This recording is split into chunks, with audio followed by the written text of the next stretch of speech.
দেখুন, আধার কার্ডের PVC card order করার যে পদ্ধতি বা প্রসেস সেটি পরিবর্তন করে দেওয়া হয়েছে। এবার নতুন পদ্ধতিতে আপনাকে আধার কার্ডের যে পিভিসি কার্ড সেটিকে অর্ডার করতে হবে। তবে এবার প্রশ্ন, এই যে পদ্ধতি বা এই যে প্রসেস সেটি কি, কিভাবে আপনারা নতুন পদ্ধতিতে বা নতুন প্রসেসে আবেদন করবেন বা পিভিসি কার্ডের জন্য অর্ডার করবেন। আজকের এই ভিডিওতে আমি আপনাদের সেটি দেখিয়ে দেবো যে কিভাবে আপনারা নতুন পদ্ধতিতে বা নতুন প্রসেসে আপনারা আপনাদের আধার কার্ডের পিভিসি কার্ড অর্ডার করবেন। তো আপনারা যদি এই ওয়েবসাইটটিতে আসেন, অর্থাৎ ইউআইডিআই এর যে অফিসিয়াল ওয়েবসাইট রয়েছে বা আধার কার্ডের যে অফিসিয়াল ওয়েবসাইট রয়েছে, এই ওয়েবসাইটে যদি আসেন বা মাই আধারের যে ড্যাশবোর্ড রয়েছে এখানে যদি আপনি আসেন, আসার পর আপনারা যদি স্ক্রল করে নিচে যান, স্ক্রল করে নিচে আসার পর এখানে আপনারা অপশন পেয়ে যেতেন। এখানে আপনারা অপশনটি পেতেন আধার পিভিসি কার্ড অর্ডার, এই অপশনটি আপনারা এখানে পেয়ে যেতেন। তবে এখানে কিন্তু সেই অপশনটি তুলে দেওয়া হয়েছে, এখানে আপনারা কোথাও পাবেন না, দেখতে পাচ্ছেন। এখানে শুধু অপশনটি দেওয়া হয়েছে চেক আধার পিভিসি কার্ড অর্ডার স্ট্যাটাস, শুধু আপনি স্ট্যাটাস চেক করতে পারবেন, কিন্তু এখান থেকে আপনি অর্ডার করতে পারবেন না। তবে আপনি যদি মাই আধারের ড্যাশবোর্ডে না আসে, আপনি যদি ইউআইডিআর অফিসিয়াল ওয়েবসাইট যেটি রয়েছে এখানে যদি চলে আসেন, এখানে আসার পর আপনারা যদি স্ক্রল করে নিচে যান, স্ক্রল করে নিচে আসার পর এখানে আপনারা দেখতে পাচ্ছেন গেট আধার। এই গেট আধারের এখানে আপনারা একটি অপশন পেয়ে যাবেন অর্ডার আধার পিভিসি কার্ড। এই অপশনটিতে আপনারা যদি ক্লিক করেন, এই অপশনটি এখন বর্তমানে এখানে দেওয়া রয়েছে, এই অপশনটিতে যদি আপনি ক্লিক করেন, ক্লিক করে দেওয়ার পর আপনারা দেখতে পাচ্ছেন এইরকম একটি পপআপ দেওয়া রয়েছে, এখানে বলা হয়েছে টেম্পোরারি ইউরো রয়েছে। তবে একটু লোডিং হচ্ছে, লোডিং হওয়ার পর যে মাই আধারের যে ড্যাশবোর্ড সেখানে কিন্তু অটোমেটিকলি চলে আসতেছে। তাহলে এখানে আমরা কি বুঝতে পারছি যে পুরোনো পদ্ধতি ছিল বা প্রসেস ছিল সেটি পরিবর্তন করে দেওয়া হয়েছে। এবার নতুন পদ্ধতিতে বা নতুন প্রসেসে পিভিসি আধার কার্ড অর্ডার করার জন্য আপনাদের আধার লগ ইন করতেই হবে, বাধ্যতামূলক। তো লগ ইন করার জন্য আপনাদের কি করতে হবে, এই লগ ইন অপশনে আপনাদের ক্লিক করে দিতে হবে। আপনাদের আরো একবার বলে দিই, আপনি যদি পিভিসি আধার কার্ড অর্ডার করতে চান তাহলে কিন্তু আপনার আধার কার্ডে মোবাইল নাম্বার যুক্ত থাকতে হবে, বাধ্যতামূলক। যদি যুক্ত না থাকে তাহলে কিন্তু আপনি লগ ইন করতে পারবেন না। এবং বর্তমানে যে পদ্ধতি শুরু করা হয়েছে বা বর্তমানে যে প্রসেসটি দেওয়া হয়েছে সেই প্রসেসে লগ ইন ছাড়া আপনি পিভিসি আধার কার্ড অর্ডার করতে পারবেন না। তাই আপনার আধার কার্ডে মোবাইল নাম্বার লিঙ্ক থাকা বা যুক্ত থাকা বাধ্যতামূলক। এবার লগ ইন অপশনে ক্লিক করে দেওয়ার পর আপনাদের সামনে এরকম একটি ইন্টারফেস চলে আসবে। এবার এখানে আপনাকে আপনার আধার কার্ডের নাম্বারটি বসিয়ে দিতে হবে এবং এখানে আপনাকে ক্যাপচার কোডটি বসিয়ে দিতে হবে। যদি ক্যাপচার কোডটি বুঝতে অসুবিধা হয়, এই রিফ্রেশ অপশনে ক্লিক করে ক্যাপচার কোডটি পরিবর্তন করে নেবেন। আধার নাম্বার বসিয়ে দেওয়ার পর ক্যাপচার কোডটি বসিয়ে দেওয়ার পর লগ ইন উইথ ওটিপি এই অপশনটিতে ক্লিক করে দিবেন। ক্লিক করে দেওয়ার পর আপনাদের সামনে এরকম একটি অপশন চলে আসবে। এবার আপনার আধার কার্ডে যে মোবাইল নাম্বারটি লিঙ্ক রয়েছে বা যুক্ত রয়েছে সেই মোবাইল নাম্বারে একটি 6 সংখ্যার ওটিপি চলে যাবে। সেই ওটিপিটি আপনাকে এখানে পুট করতে হবে। ওটিপিটি বসিয়ে দেওয়ার পর আপনারা লগ ইন অপশনে ক্লিক করে দিবেন। লগ ইন অপশনে ক্লিক করে দেওয়ার পর আপনাদের সামনে এরকম একটি ইন্টারফেস চলে আসবে। আমি যে আধার কার্ডটি লগ ইন করলাম সেই আধার কার্ডটি লগ ইন হয়ে গেছে, আপনারা দেখতে পাচ্ছেন আধার কার্ডটি কিন্তু লগ ইন হয়ে গেছে।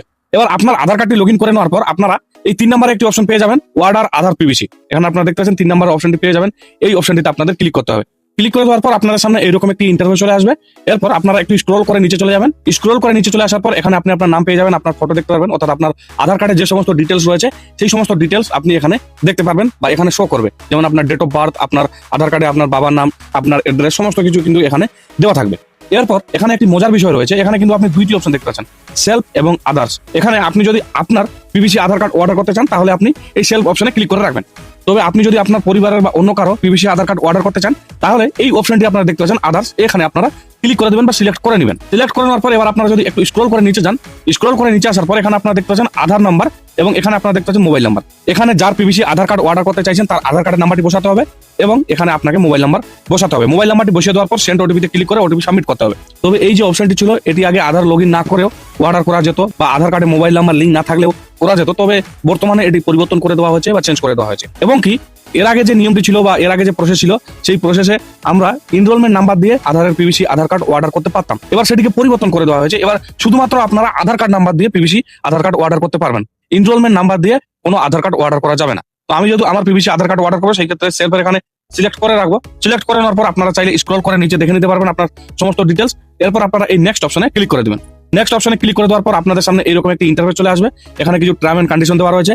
এর মধ্যে এখানে আপনারা দেখতে পাচ্ছেন একটি নতুন বিষয় রয়েছে, এখানে দেওয়া রয়েছে 75 টাকা আপনাকে পেমেন্ট করতে হবে। এর আগে কিন্তু এখানে পিভিসি আধার কার্ড অর্ডার করার জন্য 50 টাকা চার্জ দিতে হতো, বর্তমানে সেটিকে পরিবর্তন করে দেওয়া হয়েছে। বর্তমানে সেই চার্জটির জায়গায় 75 টাকা করে দেওয়া হয়েছে। আপনারা এখানে দেখতে পাচ্ছেন এখানে কিন্তু দেওয়া রয়েছে। এরপর আপনারা এই অ্যাকসেপ্ট অপশনে ক্লিক করে দেবেন। ক্লিক করে দেওয়ার পর আপনাদের সামনে এইরকম একটি ইন্টারফেস চলে আসবে। এরপর এখানে আপনারা দেখতে পাচ্ছেন একটি চেকবক্স দেওয়া রয়েছে, এই চেকবক্সে আপনাদের টিক চিহ্ন দিয়ে দিতে হবে। চেকবক্সে টিক চিহ্ন দিয়ে দেওয়ার পর আপনারা এখানে দেখতে পাচ্ছেন মেক পেমেন্ট, এই অপশনটিতে আপনাদের ক্লিক করে দিতে হবে।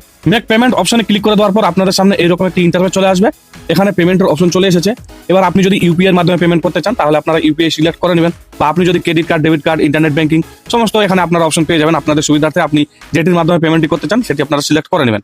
আমি ইউপিআই সিলেক্ট করে নিলাম। সিলেক্ট করে নেওয়ার পর আপনি যদি কিউআর কোডের মাধ্যমে পেমেন্ট করতে চান, অর্থাৎ কিউআর কোড স্ক্যান করে পেমেন্ট করতে চান, তাহলে আপনারা দেখতে পাচ্ছেন জেনারেট কিউআর কিউআর কোড, এখানে আপনারা ক্লিক করে দেবেন। অথবা আপনি যদি গুগল পে, ফোন পে এই সমস্ত কিছুর মাধ্যমে পেমেন্ট করতে চান, তাহলে আপনারা সেগুলি এখানে সিলেক্ট করে নিতে পারবেন। আমি যেহেতু কিউআর কোড স্ক্যান করে পেমেন্টটি করব, সেই ক্ষেত্রে জেনারেট কিউআর কোড এই অপশনটিতে ক্লিক করে দেবো। জেনারেট কিউআর কোড অপশনটিতে ক্লিক করে দেওয়ার পর একটি কিউআর কোড ওপেন হয়ে যাবে। এবার এই কিউআর কোডের মাধ্যমে আপনাকে পেমেন্টটি করে দিতে হবে। আপনারা আপনাদের পেমেন্টটি করে দেবেন। পেমেন্টটি করে দেওয়ার পর একটি অ্যাকনলেজমেন্ট স্লিপ পেয়ে যাবেন। এবার আপনার আধার কার্ড আপনার বাই পোস্টের মাধ্যমে বা আপনার পোস্ট অফিসের মাধ্যমে আপনার বাড়িতে চলে আসবে। তো এই হলো নতুন পদ্ধতি বা নতুন প্রসেস। এই নতুন পদ্ধতি বা নতুন প্রসেসে আপনাকে আধার কার্ডের পিভিসি আধার কার্ড অর্ডার করতে হবে বা আপনারা এইভাবে অর্ডার করতে পারবেন। আশা করছি ভিডিওটি ভালো লেগেছে। যদি ভিডিওটি ভালো লেগে থাকে তাহলে অবশ্যই ভিডিওটিতে একটি লাইক দিবেন এবং পাশাপাশি চ্যানেলটিকে সাবস্ক্রাইব করে পাশে থাকা বেল আইকনটি ক্লিক করে রাখবেন পরবর্তীতে এইরকম তথ্যমূলক ভিডিও পেতে। তো আজকের মতো এখানে সমাপ্তি করলাম। দেখা হচ্ছে আবার কোনো নতুন একটি ভিডিওতে। ততক্ষণ সুস্থ থাকবেন, নিরাপদে থাকবেন। ধন্যবাদ।